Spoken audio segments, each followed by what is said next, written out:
राजनीति में लगातार शह मात का खेल जारी रहता है। तेजस्वी यादव ने अब सीएम नीतीश जेडीयू के कमजोर नब्ज को दबा दिया है।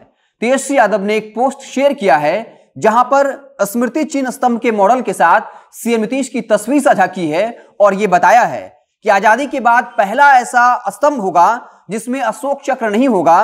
धर्मनिरपेक्ष की छवि को ध्वस्त किया जा रहा है। ये आरोप लगा दिया कि सीएम नीतीश बीजेपी और आरएसएस की विचारधारा की गोद में जाकर बैठ चुके हैं। आपको बता दें कि लगातार तेजस्वी यादव इस मसले को उठा रहे हैं। विधानसभा में इस बात को उठाया था। पूरा मामला क्या आपको विस्तार से समझाते हैं। बता दें कि विधानसभा 100 साल पूरा करने वाला है और इसकी मेन गेट पर अब स्वास्तिक चिन्ह लगाया जाएगा और स्पीकर का जो आसन होता है वहां से भी अशोक स्तंभ जो होता है उसका चिन्ह हटाकर स्वास्तिक चिन्ह लगाया जाएगा और इसी को लेकर आरजेडी और तेजस्वी यादव हमलावर हैं। इसके पीछे की राजनीति को समझ लीजिए। यह कहा जाता है कि सम्राट अशोक कुशवाहा जाति से आते हैं और यही वजह है कि तेजस्वी यादव इसके जरिए जेडीयू को लॉस देना चाहते हैं। ये बताना चाहते हैं, जेडीयू जो दावा करती है कि कुर्मी कुशवाहा की पार्टी है, लेकिन जब एक कुशवाहा जाति के महान विभूति का अपमान हो रहा है उस वक्त जेडीयू चुप है, उसके मुंह से एक भी शब्द नहीं निकल रहा है। हालांकि इसको लेकर विधानसभा अध्यक्ष विजय सिन्हा ने कुछ सवाल खड़ा किया और यह कह दिया कि तेजस्वी यादव को ज्ञान की कमी है। उनको यह नहीं पता है कि जो विधायक होता है या तेजस्वी यादव का जो लेटर पैड होता है उस पर भी स्वास्तिक का चिन्ह होता है। इसके अलावा कहा कि स्वास्तिक चिन्ह जो है वो खुद ब खुद एक राजकीय चिन्ह है। इसके अलावा जेडीयू की तरफ से कहा गया कि तेजस्वी यादव जो है वो धार्मिक इंसान नहीं है। जब उनको मुख्यमंत्री बनना था तब वो खूब पूजा पाठ कर रहे हैं, लेकिन अब स्वास्तिक चिन्ह पर ही सवाल खड़ा कर रहे हैं। लेकिन आरजेडी का यह कहना है कि सम्राट अशोक कुशवाहा जाति के महान विभूति थे और उनके वक्त में ही भारत जो है विश्वगुरु बना था।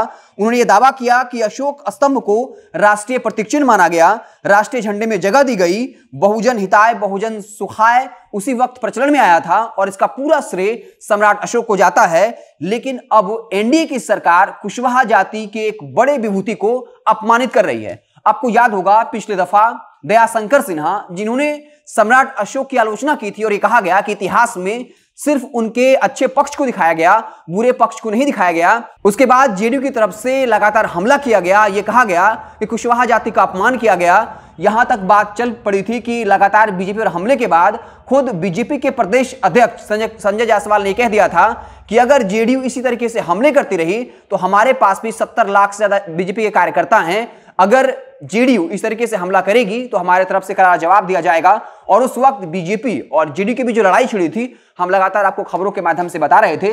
और अब एक बार फिर से तेजस्वी यादव ने जेडीयू के कमजोर नब्ज को दबा दिया और यह बताने की कोशिश की कि कैसे कुशवाहा समाज के एक बड़े विभूति को अपमानित किया जा रहा है। पहली बार कोई ऐसा स्तंभ होगा जिसमें अशोक चिन्ह नहीं होगा बल्कि स्वास्तिक चिन्ह होगा। स्पीकर का जो आसन होता है वहां से भी अशोक स्तंभ को हटाया जाएगा, स्वास्तिक चिन्ह लगाया जाएगा।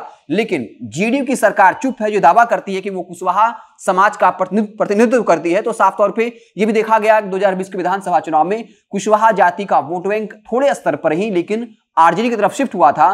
कुशवाहा के कई बड़े नेता आरजेडी में शामिल हुए। इसके पहले भी आरजेडी में खुद कुशवाहा के कुछ बड़े नेता हैं और एक बार फिर से तेजस्वी यादव ने उसी वोट बैंक के आधार पर जेडीयू को घेरने की कोशिश की है। और स्वाभाविक तौर पर जेडीयू इसको लेकर बैकफुट पर भी होगी, क्योंकि पिछली दफा उपेंद्र कुशवाहा ने भारी बवाल मचाया था जब यह कहा गया कि भाजपा से जुड़े एक इतिहासकार दयाशंकर सिन्हा ने यह कह दिया कि सम्राट अशोक जो है वो अच्छे व्यक्ति नहीं थे, सिर्फ इतिहास में उनके अच्छे पक्ष को दिखाया गया लेकिन बुरे पक्ष को छिपा लिया गया। तब इसको लेकर अब लगातार आरजेडी और सत्ता पक्ष आमने सामने है। तेजस्वी यादव के अलावा आरजेडी के तमाम नेताओं ने यह कह दिया कि सम्राट अशोक कुशवाहा समाज के एक बड़े विभूति थे, लेकिन इस वक्त जिस अशोक स्तंभ को राष्ट्रीय प्रतीक चिन्ह माना गया, राष्ट्रीय झंडे में जगह दी गई, अब बिहार विधानसभा से उसी प्रतीक चिन्ह को हटाया जा रहा है और उसकी जगह स्वास्तिक चिन्ह को लगाया जा रहा है। तो साफ तौर पर इसके पीछे राजनीति है, इसके पीछे कुशवाहा वोट बैंक है, क्योंकि सम्राट अशोक को कुशवाहा जाति का माना जाता है। अब देखना दिलचस्प होगा कि एक बार फिर से जब तेजस्वी यादव ने पोस्ट शेयर किया है जहां उन्होंने स्मृति चिन्ह स्तंभ के मॉडल के साथ सीएम नीतीश की तस्वीर साझा की है और यह कह दिया कि आजादी के बाद पहला ऐसा स्तंभ होगा जिसमें अशोक चक्र नहीं है। इसके अलावा नीतीश कुमार की धर्मनिरपेक्षता वाली छवि पर भी प्रहार किया, यानी यहां पर भी राजनीति है, वो है मुस्लिम वोट बैंक। सीएम नीतीश लगातार कहते हैं कि वो सेकुलर हैं और एक वक्त था जब मुस्लिम वोट बैंक जो है वो जेडीयू की तरफ ट्रांसफर हुआ था। हालांकि 2020 के विधानसभा चुनाव में ऐसा नहीं हुआ। जेडीयू की तरफ से मुस्लिम प्रत्याशी को टिकट दिया गया था, लेकिन एक भी प्रत्याशी चुनाव जीतकर नहीं आए। अलग बात है कि फिर जमा खान जो बीएसपी से चुनाव जीत कर आए थे उनको अपनी पार्टी में शामिल कराया और उन्हें मंत्री बनाया।